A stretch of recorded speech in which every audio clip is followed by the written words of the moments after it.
Olá! Hoje a gente vai mergulhar num assunto simplesmente fascinante: a ciência de como nossa mente aprende, se adapta e literalmente se reconstrói ao longo da vida. E vamos começar com a pergunta que é a base de tudo. Será que a gente nasce com o cérebro pronto, fechado para balanço? Ou será que temos o poder de moldá-lo com as nossas experiências? Olha, a resposta para essa pergunta mudou tudo o que se sabia sobre aprendizagem e desenvolvimento. E para a gente encontrar essa resposta, a gente precisa olhar para um campo de estudo até que bem novo, que junta várias áreas para tentar resolver o grande quebra-cabeça da mente humana. Ok, vamos lá. O que é essa tal de neurociência cognitiva? Pensa nela como se fosse uma ponte. De um lado você tem o nosso mundo físico, o cérebro, com os seus bilhões de células, e o do outro, o nosso mundo interior, o mundo dos pensamentos, sentimentos e memórias. É exatamente aí que a biologia encontra a psicologia. E uma das descobertas mais revolucionárias desse campo simplesmente virou de cabeça para baixo uma ideia muito antiga, abrindo as portas para um conceito que é transformador de verdade. Dá uma olhada nesse contraste, é praticamente dia e noite, né? A crença antiga dizia que o cérebro era tipo cimento. Depois da infância, ele endurecia e pronto, já era. Mas a ciência moderna veio e mostrou a verdade.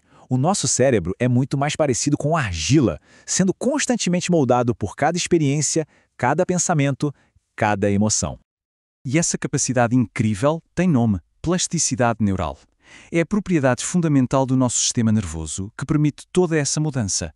Cada experiência, cada aprendizado, cada desafio está literalmente refazendo a fiação do nosso cérebro. E essa citação aqui, nossa, ela resume a ideia de um jeito brilhante. A metáfora é perfeita.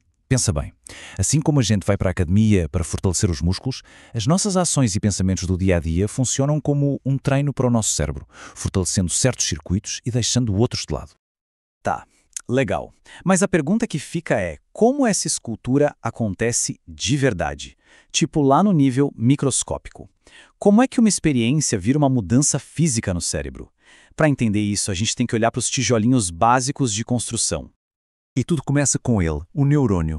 Pensa só, a gente tem cerca de 85 bilhões dessas células, e elas são as grandes mensageiras do cérebro. Cada pensamento, cada movimento é o resultado de pequenos sinais elétricos viajando por redes e mais redes de neurônios. Mas a mágica mesmo, o pulo do gato, acontece aqui, na sinapse. É o ponto de conexão. Quando a gente aprende algo novo, não estamos necessariamente criando novos neurônios, mas sim fortalecendo as ligações, as sinapses entre eles. Aprender é, literalmente, construir e reforçar essas pontes de comunicação. E agora, se o cérebro pode mudar durante a vida inteira, será que existem momentos em que ele é especialmente bom nisso? A resposta é um grande e sonoro sim. Na infância, o cérebro está no estado de hiperplasticidade. São os famosos períodos críticos ou janelas de oportunidade em que o cérebro está como que programado para absorver certos tipos de informação do ambiente de uma forma incrivelmente eficiente. Esta tabela aqui mostra alguns exemplos bem concretos. Olha só a linguagem, o controle emocional, as habilidades sociais, todas têm janelas ideais de desenvolvimento. Isso não quer dizer que não dê para aprender mais tarde, claro que não, mas explica porque uma criança aprende uma segunda língua com uma facilidade que a maioria dos adultos só pode invejar. Ok, então o nosso cérebro é plástico. A questão mais importante agora é como podemos usar esse conhecimento a nosso favor.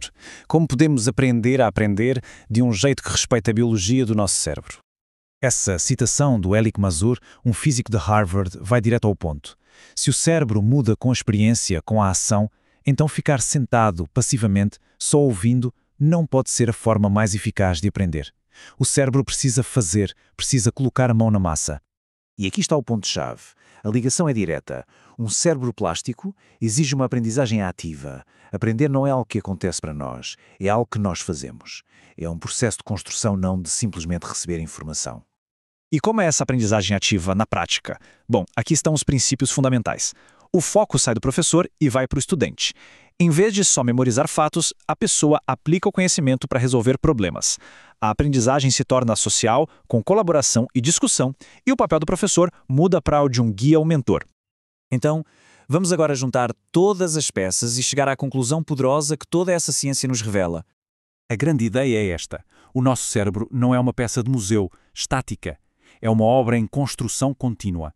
Cada novo aprendizado, especialmente quando é ativo, altera fisicamente as suas conexões. E a consequência mais poderosa disso tudo é que as ferramentas estão nas nossas mãos. Nós somos os arquitetos da nossa própria mente. E a gente termina com uma provocação.